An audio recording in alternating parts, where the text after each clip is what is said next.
And now what I want to show you, again, it's how to do a galantine, that is boning out the whole chicken to do a type of roll that we call a galantine or a ballotine. Usually the first thing you do too, you remove the wing like that, and with those wings actually we can do lollipop. That is, you hold it this way, take a towel to hold it this, put your hand like this, and you break it at the joint here. There is the joint here, you want to break it at the joint this way, then put your thumb in the back and pull. You see the two bone comes out.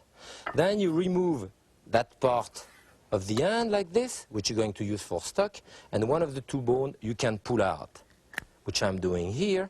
Now you're left with one bone, that piece of thing that you turn inside out to do what we call a little lollipop. That little lollipop, often you roll that in cracker meal, something like that. You can fry it, serve it into a beautiful leaf of cabbage, for example, Savoy cabbage, to use it as finger food, you know, for a party.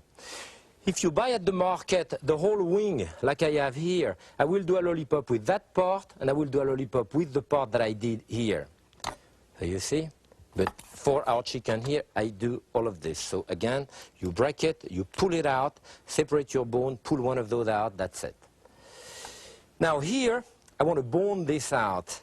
And first, I want to remove that triangle again, that we call the wishbone. So I put my knife against it and pull it out. Again, as I see here, it is broken. Very often, the wishbone is broken now because they press it on the machine when they pluck it, and that break the wishbone. And again, as I say, be careful because the end is very pointed and you can puncture your finger. But the wishbone is that triangle which actually, even when you roast a chicken, right there is in the way during your carving. So it's good to remove it, even when you do a turkey for that matter. What I have here, then the wishbone removed. Now, the only thing that I want to do is to take the whole carcass out. I don't have to use a knife very much. The biggest mistake is to use a knife very much. All I have to cut is the joint of the shoulder here and the joint of the hip there. So I cut here, there on the other side. With the knife, that's about it. Now, since I want to open it completely, I start by cutting the skin of the back. Now I look for the joint of the shoulder. Lift up the skin, put your finger there and move that chicken like that. I know there is an articulation right there, I can feel it. So I put the knife right where the articulation is and I start cutting. I am into it now, but if I were not sure that I am into it, I would wiggle the knife a little bit and I would slide into it. So I do this side. You do the same thing on the other side. It should not take you much more than a minute to bone out a chicken. The thing is done both ways. What do I do now? I grab the whole wing, put my finger through the carcass, and I kind of pry it out this way, you know, until I see the little oyster. So again, here I pull out until I see the oyster. Do the same thing on the other side. Pull out until I see the oyster. Now what do I have? The front of the chicken.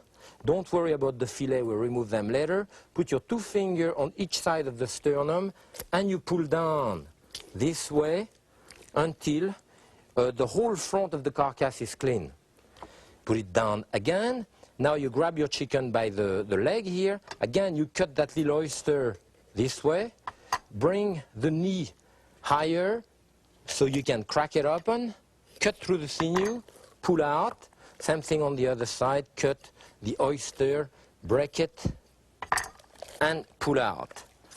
What do I have now? I have the chicken, basically the whole carcass, bone out, as you can see now. The whole carcass is removed, and here is the carcass. And what do I have here? The two fillet. I run my finger along the fillet here. Again, no use of the knife, as you can see. You know, my finger, that's it, along the bone, removing again that fillet. I have the whole carcass here. What I have cut is the joint here and there, here and there. That corresponds, that's for stock of course, that corresponds to those 4 bones. This is the place where it's being held, that's it. Now, if I want to use the fillet here that I want to use, there is that long sinew into the fillet that I want to remove. What you do, you hold, I don't know if you can see here, the end of that sinew, you hold it with a towel, put your knife flat, and what you're going to do is just to scrape it, you see. I scrape it, and now I have that old sinew which was inside the fillet. Then the fillet goes back into shape, more or less. This is done. You do, of course, the same thing with the fillet from Turkey or something like this. And again, we have it here. Okay, we put that on the side.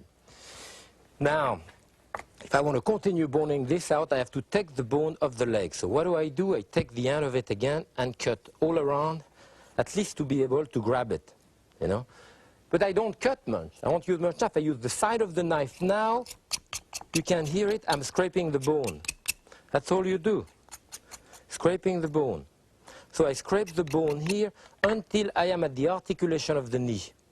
Now, I could cut the articulation of the knee, but it will be hard after to go on. So what I do, on the contrary, now I cut all around the articulation. You know, going with your knife like that, you go all around, and now that I have passed the articulation, then I start scraping again. What do I have here? The thigh bone, the drum bone. Where am I? Am I here? Now, I don't want to cut this now because the skin is going to shrink during cooking. So use the back of your knife and break it so that you can remove that and keep this. When your galantine is cooked, you can trim it later on. So we do this. Again, the same thing on the other side. Remember that when you do this, in terms of technique, the techniques are the same each time.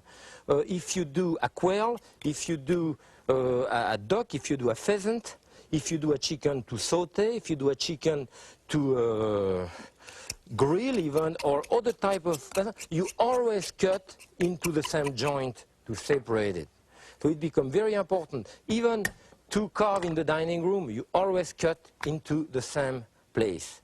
Again, I remove the wishbone. Now, the only thing left is the bone here, which sometimes we leave, sometimes we remove. If you want to remove it, I'm holding it underneath, and again, here cutting all around under the articulation. Now I can stand the bone on its own and press it down like this, as you can see, and pull it out.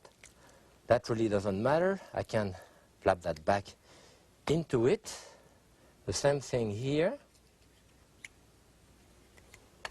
And I push it down, and now my chicken is totally deboned. I mean, the idea there is to have the same layer of meat all over. So I'm placing this here to reorganize Mother Nature a little bit. If you want to have some there, you can lift up a little bit of the breast here. The idea, as I said, to have one layer of skin, one layer of meat, which you can then stuff. What we want to do here is put a little bit of salt and freshly ground pepper. And there I have a stuffing of, very simple stuffing of spinach and puree of mushroom. What you want to do is to push a bit of that stuffing into the leg. Remember to stuff your leg here. And then the rest, there is hundreds of different types of stuffing, of course, that you can do. This happens to be a whole vegetable stuffing. You can do it with meat, you can do it with liver, you can do it with pate, you can do it with all kinds of different vegetables. Now, I have that layer, bring it around. You see, a common way of doing it to that is to sew the back, but I don't think it's necessary, because if you slightly overlap it like this, I have a bit of skin here that I can bring around and turn your chicken upside down like this. Bring the skin here, cross his leg, and now again, I'm ready to do the galantine or ballotine here. You can do that at a pate, so now we bring that around flat. Make a knot right at the end here. Keep a piece right there. And now we do that technique we call the half hitch, which is just this. But when you do the loop like that, grab that loop and make it slide underneath gently. Then bring it here and ease it into it. Just don't pull on it. Again, slide it underneath. You make it just as close as you want. You don't want to squeeze it too much. If you have a stuffing, it depends on your stuffing, especially if you have eggs in your stuffing and raw meat, because it will tend to expand a little bit, you know. So here is, I have my thing done. So when I get to the end of it, all you do is to cut with your knife, very gently slide it over. If I don't have enough skin here, you know, try to bring a little piece of the skin against it. And if my stuffing is not leaky here, but if it was a leaky stuffing and I would be afraid, I put a little piece of aluminum foil right there. You do the loop underneath to make it on top like it is in the bottom. Fold it again gently and attach it wherever you start. You now have what we call un poulet en saucisse or a galantine. You can do that ahead and now you're ready to cook it.